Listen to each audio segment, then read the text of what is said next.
नमस्कार, reporters live में आपका स्वागत है। मैं हूं अंकुर शुक्ल और इस बुलेटिन में आप जानेंगी आज दिन भर किन मुख्य विषयों पर, किन खबरों पर टीवी 24 की नजर रहेगी। तो चलिए सबसे पहले जुड़ते हैं हमारे सहयोगी सतीश कुमार अल्लूर से। बीजापुर से हमारे सहयोगी जुड़ रहे हैं। सतीश,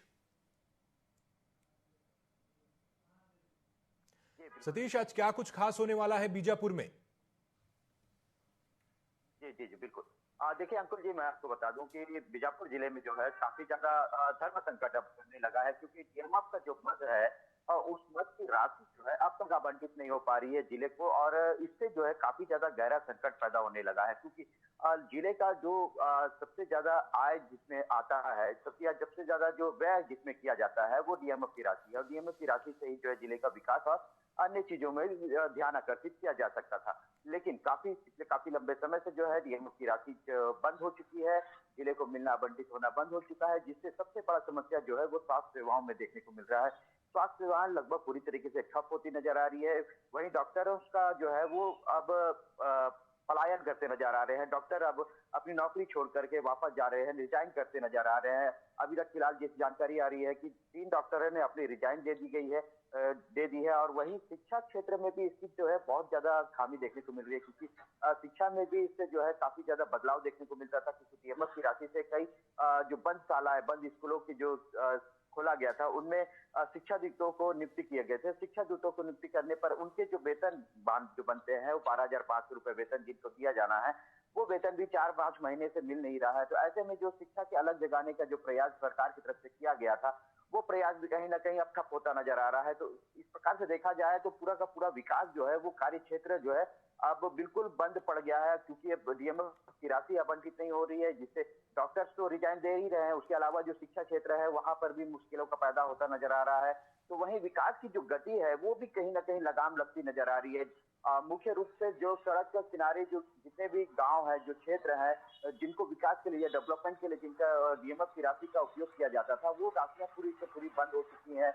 चाहे वो किसी प्रकार का डेवलपमेंट हो, चाहे सड़क के निर्माण हो या फिर अन्य चीजों पे डेवलपमेंट का बात आती है, तो और डीएमएफ की राशि का सबसे बड़ा योगदान होता है जिले में। और इस प्रकार से देखा जा रहा है कि जिले के जो डीएमएफ राशि है उसका ना मिल पाना तो कहीं ना कहीं अब जो है गहरा संकट नजर आ रहा है। और इस गहरे संकट की वजह भी साफ तौर पर नजर आ रही है, क्योंकि केंद्र की तरफ से जो डीएमएफ की राशि जो मिलती है, खनिज व्यास निधि जो मिलती है, उसमें जो जिस प्रकार की अब कटौती नजर आ रही है, क्योंकि पिछले काफी लंबे समय से यह देखने को मिल रहा था कि डीएमएफ की राशि पिछले जैसे बस्तर संभाग के 7 जिलों को प्रदान किया जा रहा था, लेकिन अब जो है ये बात निकल के आ रही है कि डीएमएफ की राशि जो है अब वो जिलों को दिया जाएगा जो खनिज संपदा से भरपूर है या फिर खनिज क्षेत्र के 25 किलोमीटर के दायरे में आते हैं। तो ऐसे में देखा जा रहा है कि 2 जिला महत्वपूर्ण रूप से आ रहा है, जिसमें बस्तर संभाग के दंतेवाड़ा जिला और बीजापुर जिला सम्मिलित होते हैं।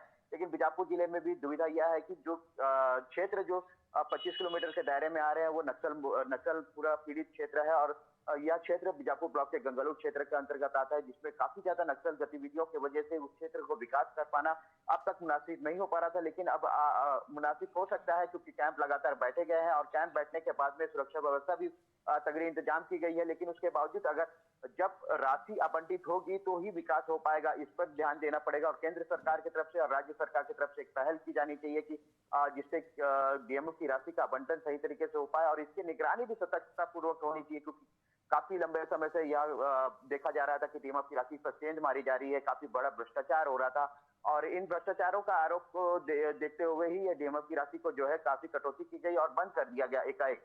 तो कहीं ना कहीं अब इस पर भी जो है ध्यान आकर्षित करना पड़ेगा केंद्र सरकार, राज्य सरकार को, ताकि जो डीएमएफ की राशि अब मिलने वाली है उस पर भी सही तरीके से इंतजाम हो सके, और जो जिला वास्तव में जिसको जरूरत है उस जरूरत के हिसाब से, उस क्षेत्र के विकास के हिसाब से उस राशि को आवंटित किया जा सके, ताकि जिले का विकास हो और राज्य का विकास हो सके। जी सतीश, शुक्रिया आपका तमाम जानकारी के लिए।